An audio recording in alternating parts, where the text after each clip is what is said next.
আকাশ, দুলাল, Lenin, আমাদের সান্টু ভাই, চান ভাই, রহমতুল্লাহ, মহানগরের প্রেসিডেন্ট সেক্রেটারি এবং রনক ইসলাম টিপু উপস্থিত রয়েছেন।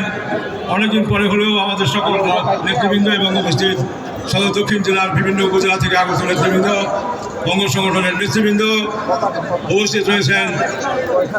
বিভিন্ন পর্যায়ের বিএনপি নেতৃবৃন্দ ভাইয়ের আসসালামু আলাইকুম। অনেককে হারিয়েছি, অনেক এবং আমরা বিশ্বাস করি শহীদের রক্তের কথা মনে করে এই আজকে আমাদের সবচেয়ে বড় আদর্শ।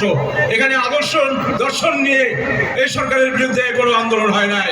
আন্দোলন হয়েছে ভোটাধিকার হরণ করার জন্য, আন্দোলন হয়েছে গুম হত্যা, খুন, টাকা পাচার করার জন্য, আন্দোলন হয়েছে দেশের মানুষকে নিয়ে সিনেমারি খেলার জন্য। আমরা চাই জাতীয়তাবাদী দল যে আন্দোলন সংগ্রাম করে এই জায়গায় পৌঁছেছে, আজকে জনগণের কাছে জনগণের ভোটাধিকার ফিরিয়ে দিতে হবে। আমরা চাই দেশের উন্নয়ন, আমরা চাই খালেদা জিয়ার মুক্তি, মিথ্যা মামলা তাকে আটকে রেখেতে হবে। আমরা চাই তারেক রহমানের প্রত্যাবর্তন। আমাদের সবাই মিলে বাংলাদেশের রাজনীতি করবে। আমরা যখন দেখি যারা 5ই আগস্টের যারা সেনানী, তারা যখন স্থানীয় সরকারের ভোট চায়, আমরা অবাক হয়ে যাই। বৈষম্য বিরোধী ছাত্র নেতৃবৃন্দ যখন বিভিন্ন কথা বলে, আমাদেরকে একটা কথা মনে করবেন, আরো বসন্ত ছিল, মানুষের অনেক আকাঙ্ক্ষা ছিল, অনেক জায়গায় অনেক আন্দোলন সংগ্রাম ব্যাহত হয়েছে। আমরা এই মুহূর্তে বলছি আমাদের এই জনগণ অনেক সংগ্রাম করেছে, অনেক আন্দোলন করেছে। 71 থেকে 75 পর্যন্ত বিভীষিকাময় অবস্থা ছিল। 75 থেকে পরবর্তী সময় আপনারা দেখেছেন সিপাহী জনতার বিপ্লবের মাধ্যমে শহীদ রাষ্ট্রপতি জিয়াউর রহমান ক্ষমতাসীন হন। তার উত্তরাধিকার খালেদা জিয়া এসেই তিনি পার্লামেন্ট পদ্ধতির সরকার দিয়েছেন। গণতন্ত্র দেওয়ার সরকারই হচ্ছে বিএনপির সরকার, জিয়াউর রহমান খালেদা জিয়ার সরকার।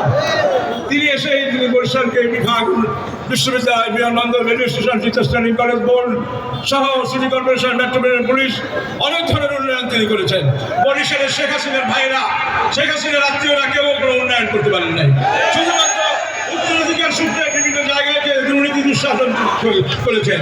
আজকে জনতা খেপে উঠেছে, জনতা 32 নম্বর ভেঙে রয়েছে, জনতা শেখ পরিবারের খুলনা এবং বিভিন্ন জায়গায় অস্তিত্ব জনগণ মুছে ফিরেছে। তবুও বরিশালে এখনো তাদের বিভিন্ন জায়গায় দখল করা এখনো অনেক প্রতিষ্ঠান রয়েছে যাদের নাম তারা দখল করেছে। জনতা এখনো তাদের টিকিট পায় নাই। আমি বলবো যারা অন্যায়ভাবে নাম বিকৃত করেছে, তাদের নামগুলো ওখান থেকে ছিটিয়ে দেওয়া হোক।